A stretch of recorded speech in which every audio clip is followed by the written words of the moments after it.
saya akan menampilkan video pembelajaran dari mata kuliah Sejarah Kebudayaan Islam. Selamat menyaksikan.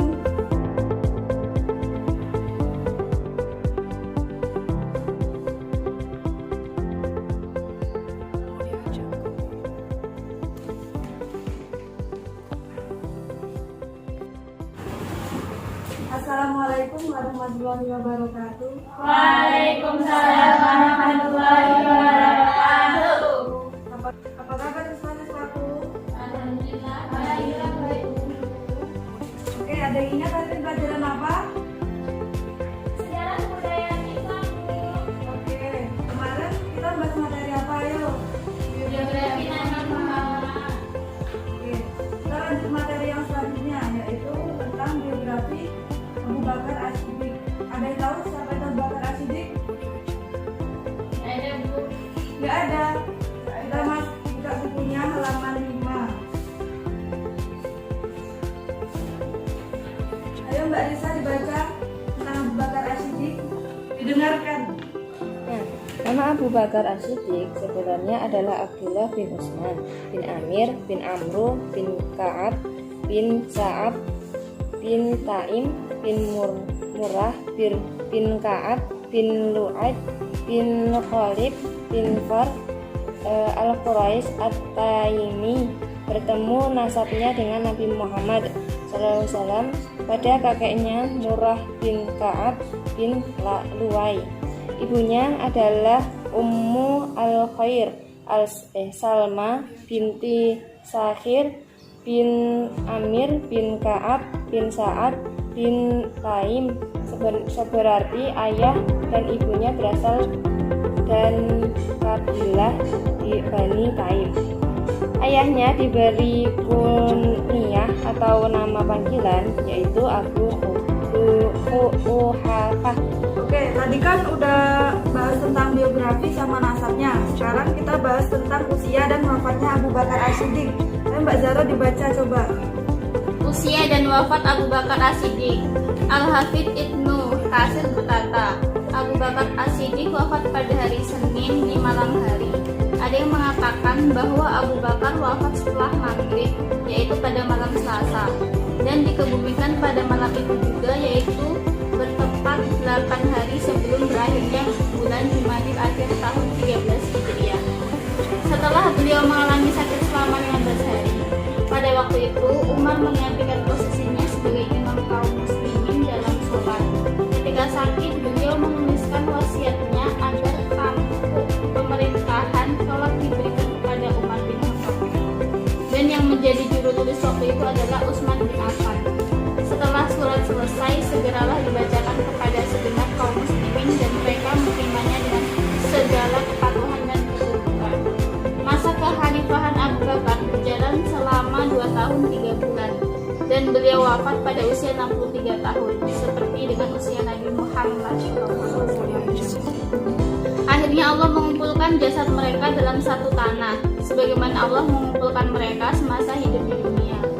Sebelum wafat, beliau telah mewasiatkan agar 1/5 dari hartanya disedekahkan sembari berkata, aku akan menyedekahkan hartaku sejumlah yang Allah ambil dan harta fa'i kaum muslimin.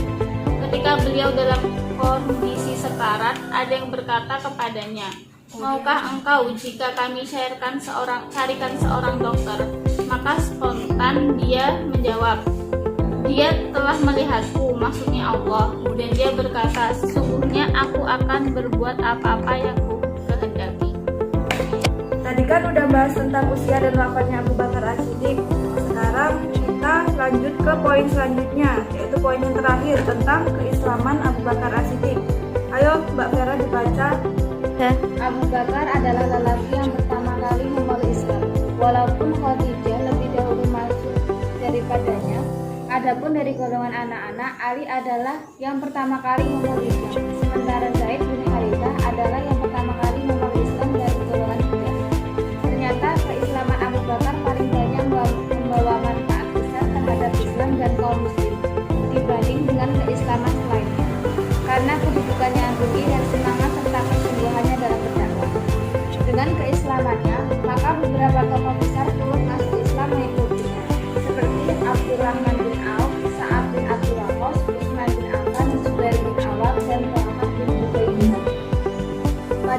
keislamannya, beliau menginfakkan di jalan Allah apa yang dimilikinya sebanyak 40.000 dirham. Beliau juga banyak memerdekakan budak yang disiksa karena keislamannya di jalan Allah seperti Bilal. Beliau selalu mengiringi Rasulullah selama di Makkah. Bahkan dialah yang mengiringi beliau ketika bersembunyi dalam gua dalam perjalanan hijrah hingga sampai di kota Madinah.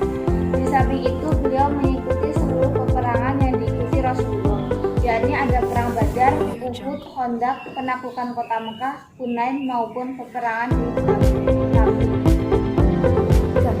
Tadi kan udah dibacain poin-poin materi-materi tentang nasabnya Abu Bakar As-Siddiq, keislamannya, udah itu tentang wafatnya Abu Bakar As-Siddiq. Sekarang kita adain quiz. Kalian bener-bener gak sih dengerin materi yang dibacain temen-temennya tadi? Ayo Mbak Risa, nama Abu Bakar As-Siddiq tadi siapa? Ayo. Abdullah bin Utsman bin Amir. Oke, selanjutnya ibunya Abu Bakar As-Siddiq siapa? Ummu al-Khair. Oke, Abu Bakar As-Siddiq wafat pada hari apa? Pada hari Senin. Umurnya berapa? 63 tahun. Oke, kan Abu Bakar As-Siddiq masuk Islam. Nah, banyak tokoh-tokoh yang ikut serta masuk Islam. Siapa aja ya tokohnya Mbak Sarah? Abdurrahman bin Auf. Terus ada Sa'ad bin Abi Waqqas.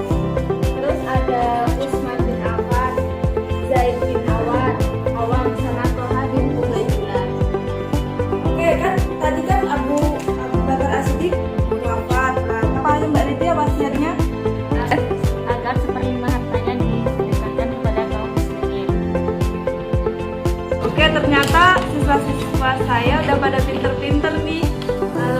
Sekarang saya mengulang mereview dikit ya materinya tadi. Bahwasanya nama Abu Bakar As-Siddiq itu adalah Abdullah bin Utsman bin Amir.